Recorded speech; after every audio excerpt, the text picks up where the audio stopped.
Et c'est l'édito politique. Bonjour Françoise. Bonjour ma chère Cécile, bonjour à vous cher Patrick. Oui, alors je le disais, donc ce soir, Jean Castex va évidemment faire une conférence de presse à 18h. À quelle sauce allons-nous être mangés, si je puis dire, si je puis utiliser cette formulation? Vous savez qu'il n'y a plus du tout de secret d'État. Ce qu'on sait, c'est parce qu'on veut bien nous le dire. Donc, à l'évidence, un nouveau confinement pour le moment général est exclu. Pourquoi? Parce que Emmanuel Macron, vous savez, jusqu'au bout, il va repousser. L'idée d'un troisième reconfinement est absolument inacceptable pour lui. Donc, pas de troisième reconfinement, mais on est devant des chiffres inquiétants. Est-ce que vous avez votre bréviaire? 25 000 contaminations hier, et puis ces variants qui apparaissent aux quatre coins de la planète. Vous avez adoré le variant anglais, vous avez adoré le variant d'Afrique du Sud, vous avez aimé le brésilien et le japonais. Ouais, le problème le problème des variants, d'ailleurs, Libé fait une très belle une ce matin en disant les envahisseurs. Le problème des variants, c'est que plus ils mutent, plus ils mutent. L'Irlande est submergée. Est-ce que vous avez vu les chiffres de l'Irlande? 6 000 contaminations aux variants anglais en Irlande par jour sur un pays de 5 millions d'habitants. C'est le taux de contamination le plus élevé. Autant vous dire que ce soir, mon cher Patrick, ma chère Cécile, ça va visser sec et dur. Probablement couvre-feu étendu à l'ensemble du territoire. Mais Emmanuel Macron, il a tenu pendant toute la pandémie sur une ligne: on ne ferme pas les écoles. Ouais. Donc, pas question de fermer les écoles. En revanche, probablement, vous en parliez tout à l'heure avec votre invité, c'est ce qu'il y a dans les tuyaux à Matignon. Arrêter les cantines scolaires, qui sont des lieux de contamination. Ah bah non, ils vont pas les arrêter. Et les remplacer, peut-être c'est ça qui est dans les tuyaux. Moi, je vous dis les infos que j'ai ce matin.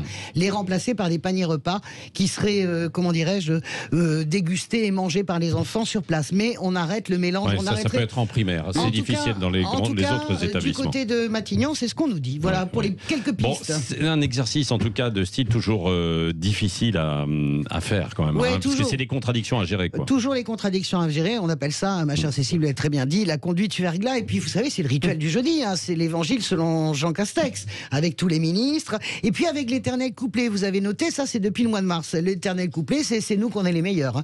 On est les meilleurs surtout. La vaccination, il n'y a pas eu de raté. Vous avez entendu les paroles du gouvernement depuis quelques jours.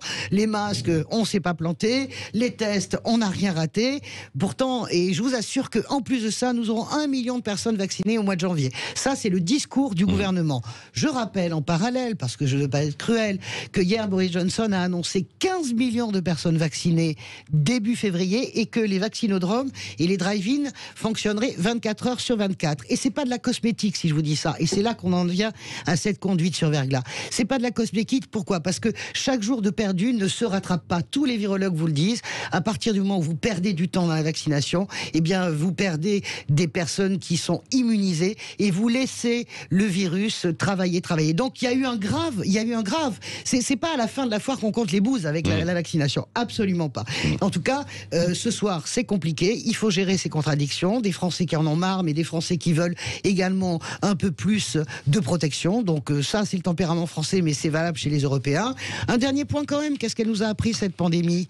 Elle nous a appris quoi? Que ça sert à rien de mentir et qu'il vaut mieux dire la vérité et pas être arrogant, parce que on nous bassine, je me permets de le dire depuis quelques jours, sur l'éternelle remontée d'Emmanuel Macron. Excusez-moi, il est à 45%, là où Merkel, Conte en Italie et Sanchez en Espagne naviguent entre les 60 et 75%. Autrement dit, malgré l'illusion, il n'y a pas d'unité nationale autour de ce gouvernement. Merci Françoise Degois. On est un petit peu à la bourre dans quelques minutes. Bah oui. Vous avez... Non mais avec vous, vous avez toujours un dernier point. Allez, stop. Mais on vous retrouve tout à l'heure à 9h moins le quart. Olivier Dussopt dans 7h40, ministre chargé des comptes publics. Restez là à 7h28.